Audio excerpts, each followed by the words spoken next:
मेघदूत बंगल्यावरील गृहप्रवेशावेळी मंत्री शंभूराज देसाई भावूक झाल्याचं पाहायला मिळालं। शंभूराज देसाई आणि त्यांच्या आईंना यावेळी अश्रू अनावर झाले। मेघदूत बंगल्यावर शंभूराज देसाई यांचं बालपण गेलं आणि आजोबांच्या आठवणीने शंभूराज देसाई भावूक झाल्याचं पाहायला मिळालं। गृहप्रवेश होता आणि याच गृहप्रवेशावेळी शंभूराज देसाई भावूक झाले। मेघदूत बंगल्यामध्ये गृहप्रवेशावेळी त्यांना अश्रू अनावर झाल्याची दृश्य।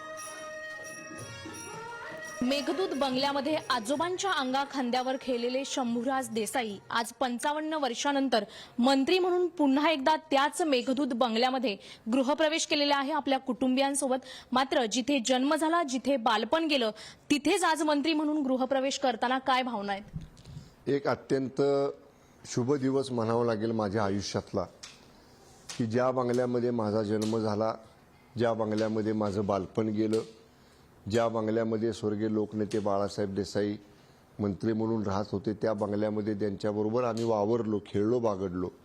त्याच बंगल्यात मंत्री म्हणून तोच बंगला सरकारी बंगला म्हणून मिळून येणं ही अत्यंत आनंदाची गोष्ट, आनंदाचा क्षण माझ्या व्यक्तिगत आणि माझ्या देसाई परिवाराच्या, संपूर्ण देसाई परिवाराच्या मनामध्ये आहे।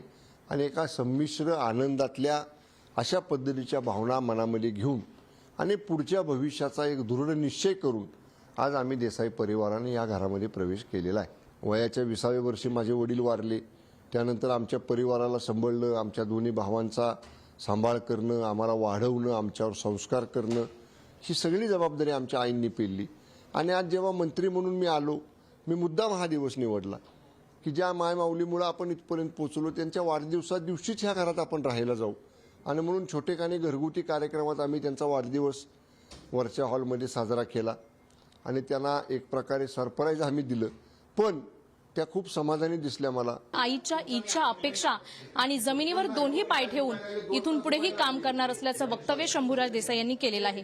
कॅमेरामॅन रोहनसह शिल्पा नरोडे, पुढारी न्यूज, मुंबई। हे नवीन सरकार 2024ला स्थापन झालं तेव्हा मी एक विनंती माननीय शिंदे साहेबांना आणि माननीय फडणवीस साहेबांना केली की आपण मला बंगला निवासस्थान देताना जर मला मेघदूत बंगला दिला तर मला खूप बरं होईल। त्याचं कारण या बंगल्यातला माझा जन्म आहे आणि माझ्या खूप लहानपणच्या आठवणी या बंगल्याशी जोडलेल्या आहेत। मला आवर्जून सांगायचं आहे की पुन्हा मला आदरणीय फडणवीस साहेबांना किंवा शिंदे साहेबांना दुसऱ्या वेळी सांगावं देखील लागलं नाही।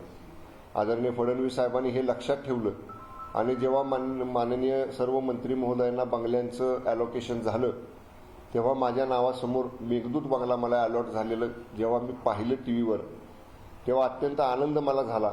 पहिली गोष्ट, शंभूराजचा जन्म ह्या बंगल्यातला आहे। मला त्याला कलेक्टर करायचा होता, पण तो होऊ शकला नाही। आज कलेक्टरपेक्षा मोठा झालाय।